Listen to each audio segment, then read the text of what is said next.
Welcome to another episode of the Coffee Conversation Show powered by the Emerging India Forum, TEIF, and our tech partner, Prime Infotech Solution.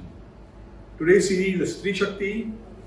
Theme is Cocoa and Creativity from Passion to Café.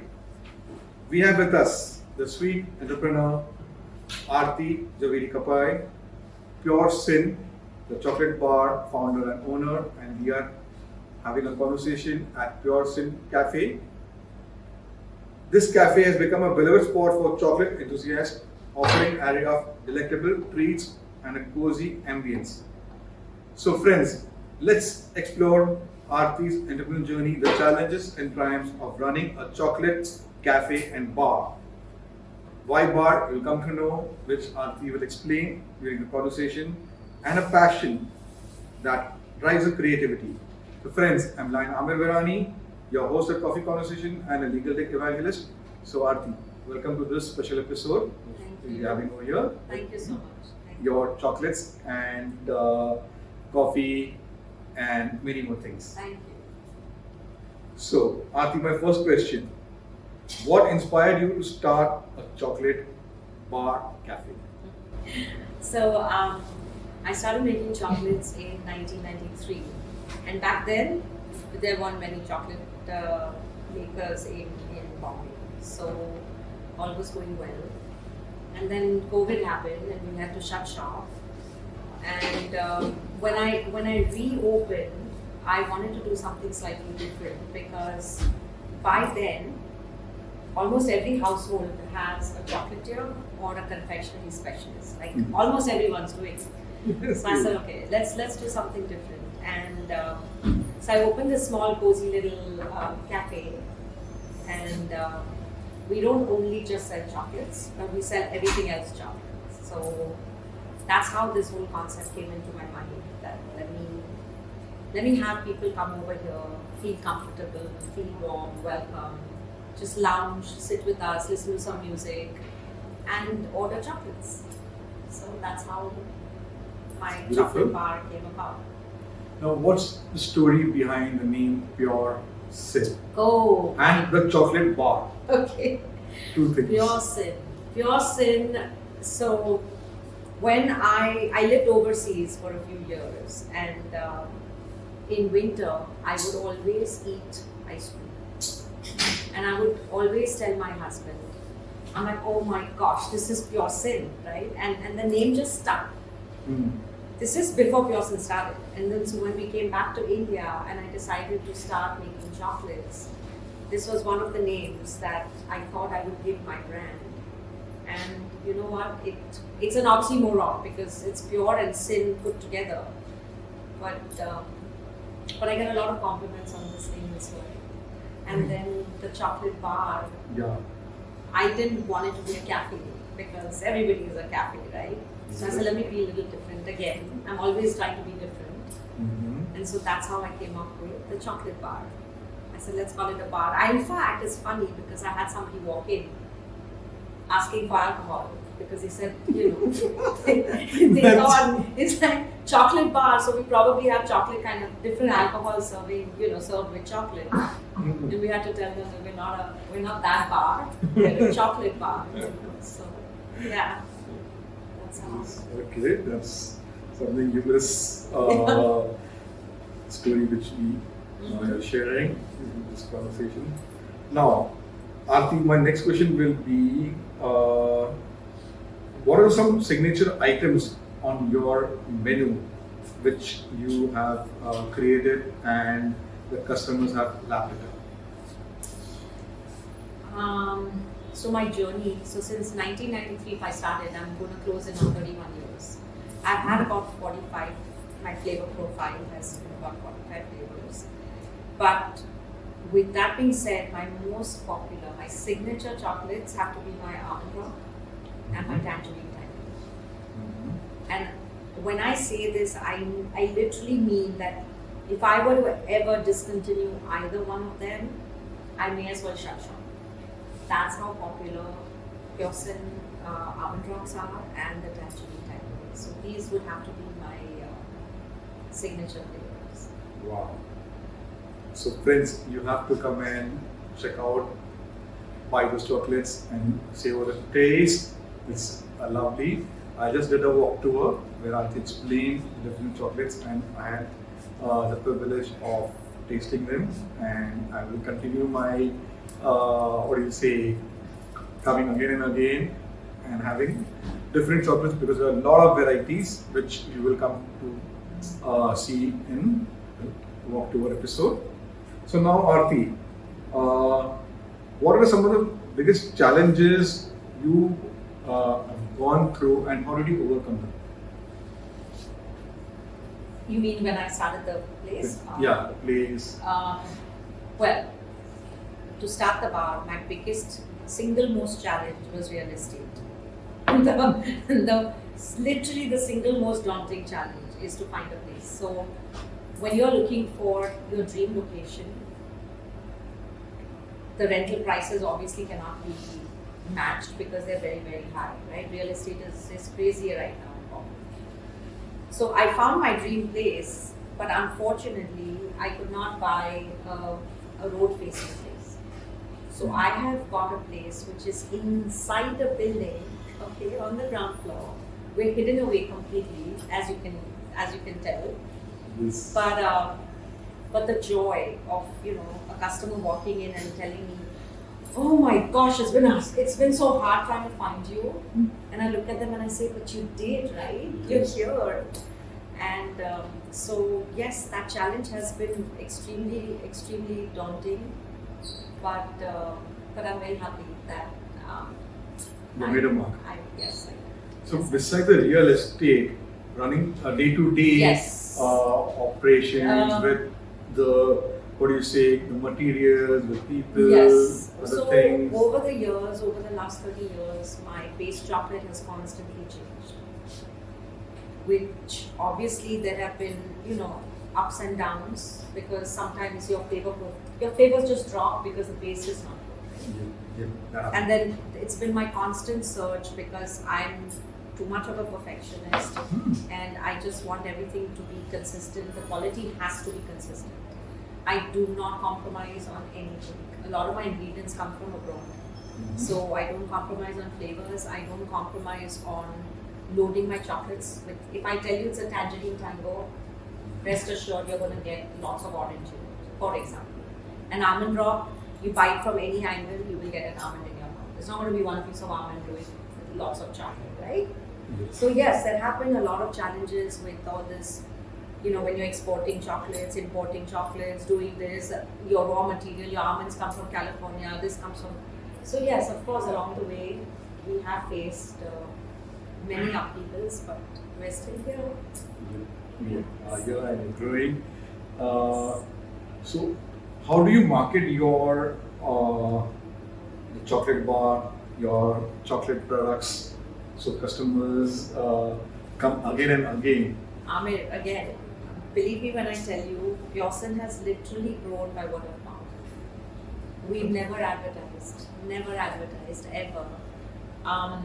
Back in the days, they used to run a lot of interviews and a lot of, there's a lot of print, right? Back in, we used to have Savvy and Femina and all those magazines. So yes, I did a lot of interviews, we did a lot of exhibitions, but essentially it was by word of mouth.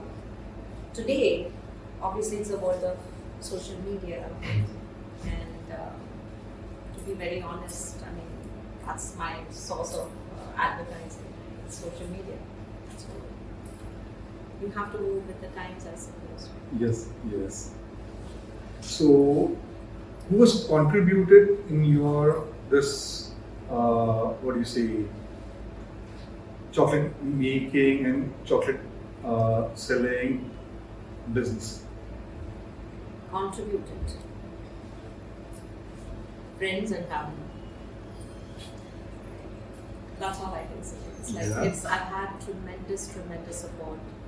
I have the most fabulous team of people who work with me. We're a family.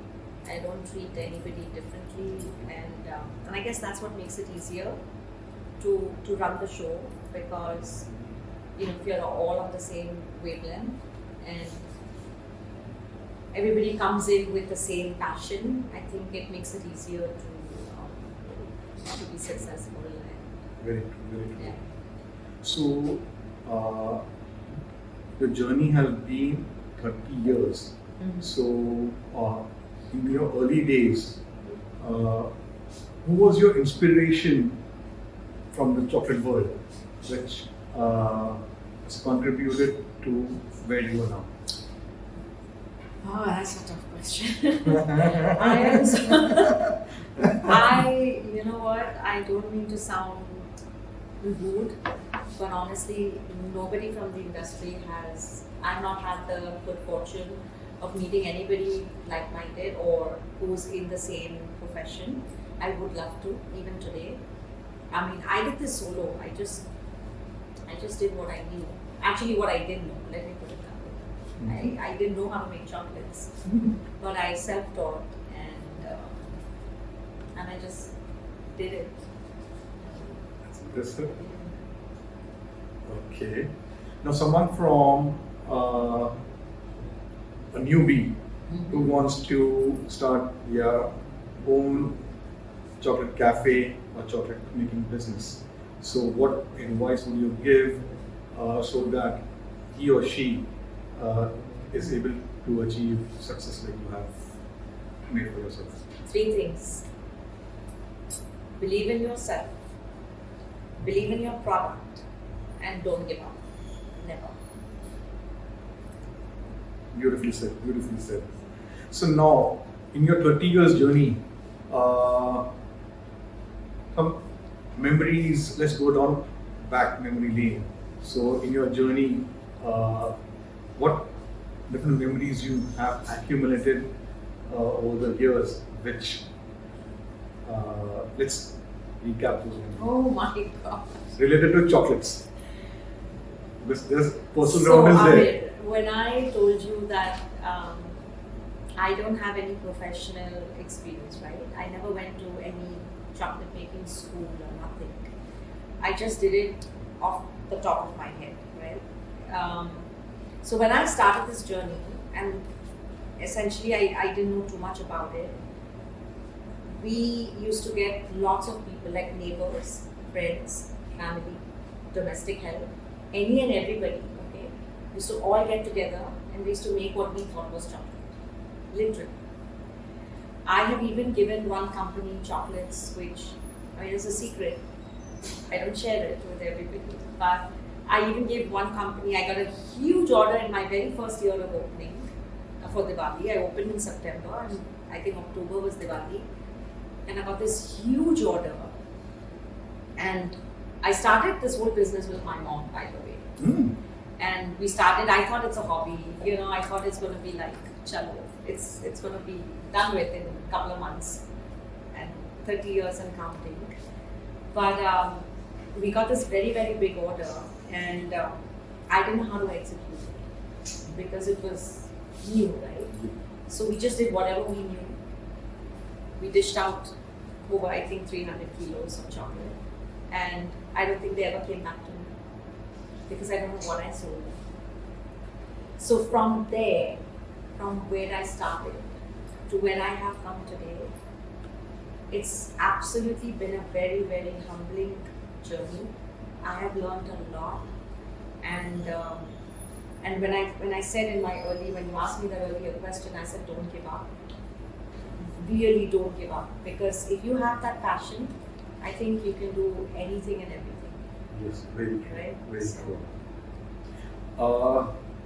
In the walkthrough, I saw the different packages. Mhm. So, what is the role of packaging for in the chocolate making business? Very important.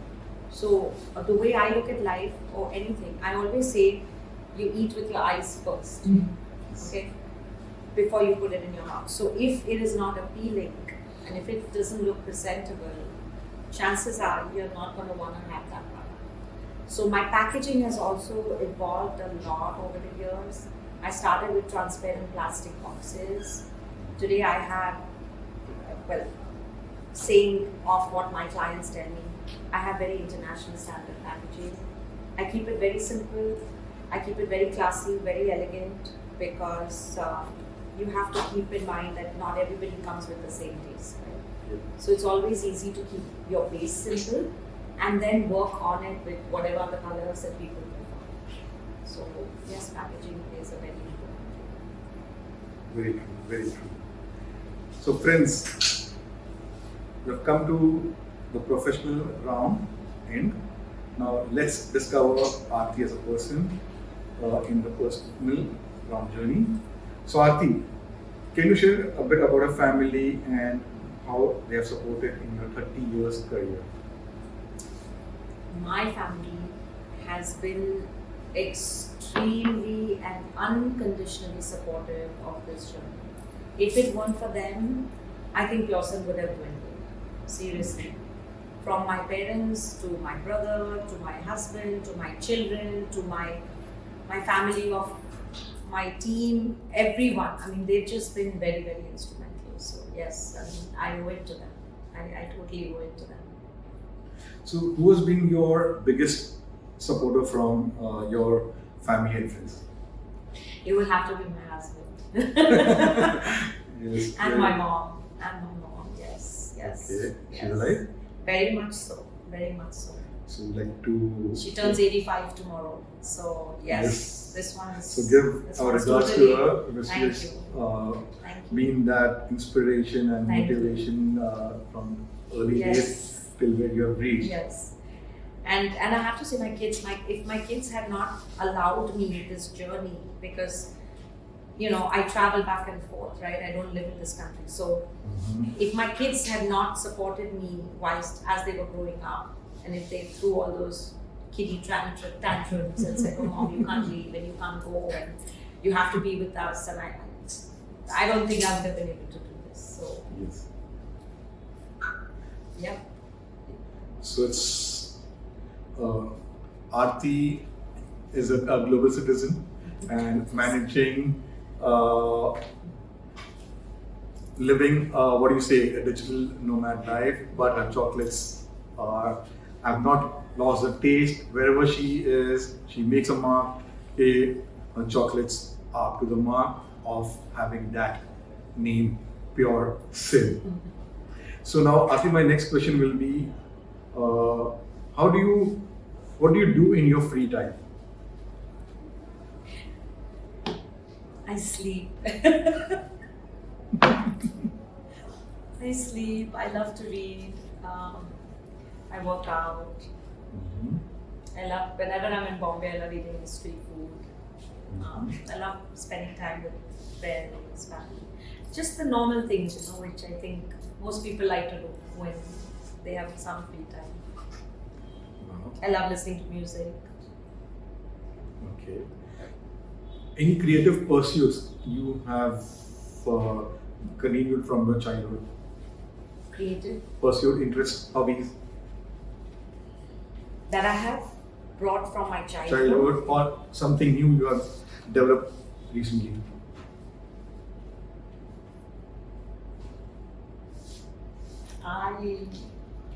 I guess just my passion for baking and cooking, and I think from the time I was a little kid, and I pursued hotel management, and so I've always had a flair for doing all these things. So I'm always experimenting. I'm always innovating. I'm always trying to bring out, like, all my flavors are very, like, they're different, they're funky, they're not your cliche. Even the names that I have for my chocolates are a little naughty. Some of them are naughty, some of them are crazy, some of them are quirky. So yeah. Okay, that's interesting. So, if chocolate wouldn't have happened to you, then what it would be? If I Have you given it didn't thought? do chocolates, I would probably be either blind or I would be in advertising. One of the two. Yeah. Okay. So, Aarti, you travel a lot? Yes. Quite a bit. So, what is your favorite place and your memorable family vacation? Hmm. Wow, that's a tough one because I don't travel too much with my family. But it would have probably been a trip to Mexico many years ago when the kids were young. That was interesting. Okay. And from your bucket list for 2024, what is the top priority which you would like to complete before 31st December 2024?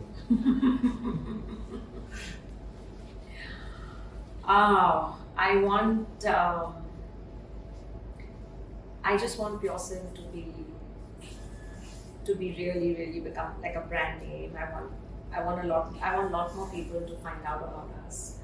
I want to reach out to a lot more people. I want people to come and have this experience with us. I really, really would like to, because I've just started this place, So, and honestly, December is literally round the corner. We've already completed almost 6 months of the year. So yes, I would definitely like to reach out to as many people as I can. That's wonderful.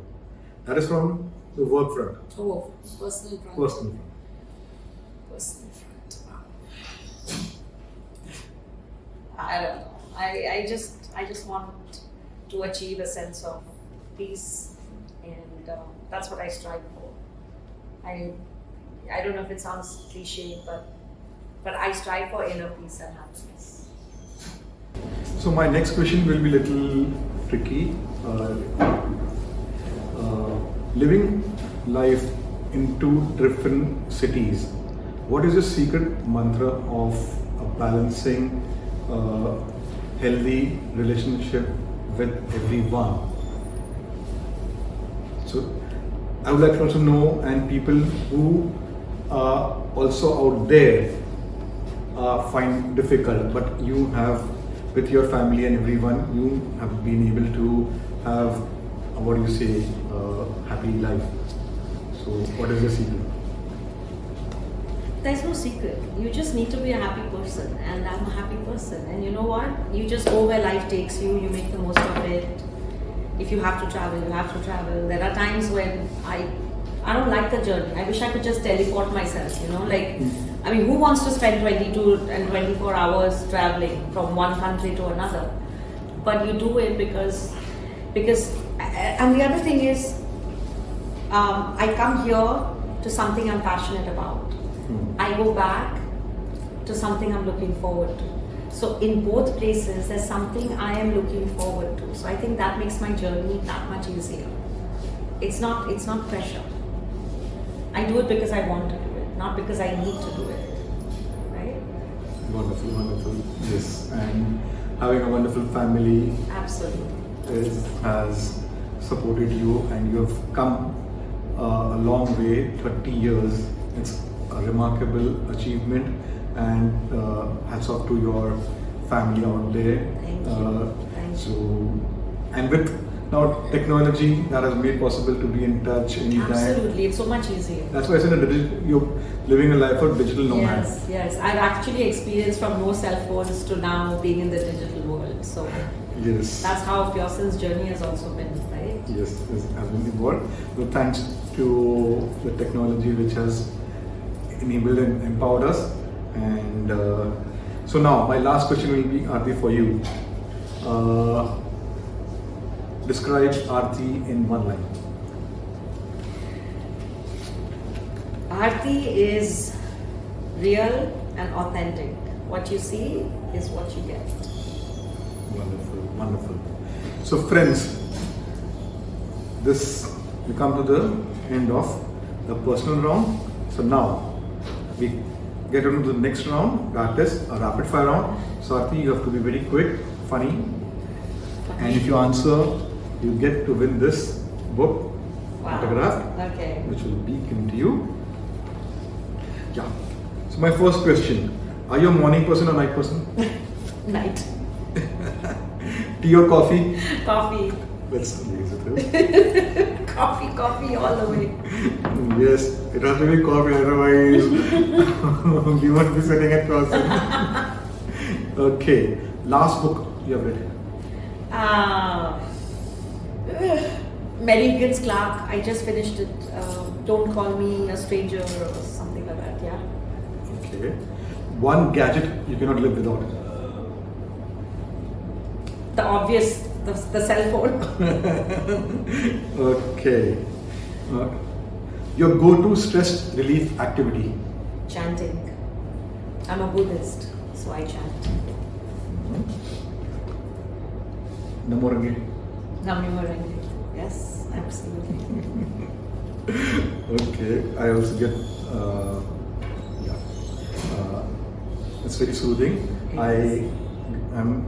What do you say? I listen to Mother Morning also. Means I get connected with Mother Morning. So there's a temple in Masgaon. Lovely. You should come and visit. I'll Yes. take it, which is very hidden, like Just your like thing. yourself. Yes, inside lane of Dockyard Road. Okay. So it's not, but there are, what do you say, followers and fans and Wow. who come over and spend time. So yes, you should visit that I will Chinese love to. temple. Yes. Okay. Best piece of advice you have ever received?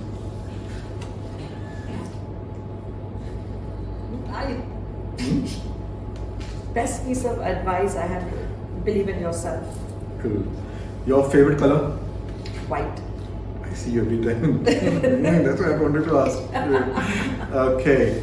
Your favorite cuisine? Mexican. Favorite No, movie? Italian. Italian. Okay. Italian, which one? Pasta. Okay. In pasta, which? Oh my gosh. Arrabbiata. Penne Okay. arrabbiata. Okay. I like cream sauce. Oh, okay. I like it. I like the pink sauce actually. The white and the red. Okay. Your favorite movie? So, lots of them. Willy Wonka and the Chocolate Factory. Yes, that's nothing. Yes. Your favorite song? Neon Moon. Okay. So, Aarti, you get to win. See, I won it. Thank you. Thank you. So, friends, it was a lovely conversation which we had with Aarti Jhaveri Kapai, who is a global citizen. We are at Pure Sin. It is a wonderful cafe, the chocolate bar. She has innovatively named, and her chocolates have got beautiful names and they're very tasty. Do come check out this place, hang out, spend time, listen to the music. It's a very cozy place. There is, I have had the what do you say, chocolate shots, which is like, I don't know, do on camera. Okay, it was a lovely conversation which we had, and I'd like to ask you one question before I end this. What does Stree Shakti mean to you? Empowering women. Wow. So I'm dedicating this episode of the Coffee Conversation as a Stree Shakti because we have got 7 series going on under the Coffee Conversation Show. Please do subscribe and share this when it's available. We have got the emerging lawyer, the emerging cybersecurity professional, the emerging entrepreneur, Stree Shakti, then the emerging startup, the emerging professional. So watch over, there are 150 plus different episodes with different subject experts, and it is a lovely conversation which we have. Keep doing, and this is a 4th year journey. We look forward to another episode. Enjoy your weekend, stay safe, be happy, and come and have coffee with Aarti, Thank you. the sweet entrepreneur. Thank you, Amit. Thank you. Bye. It's been a pleasure.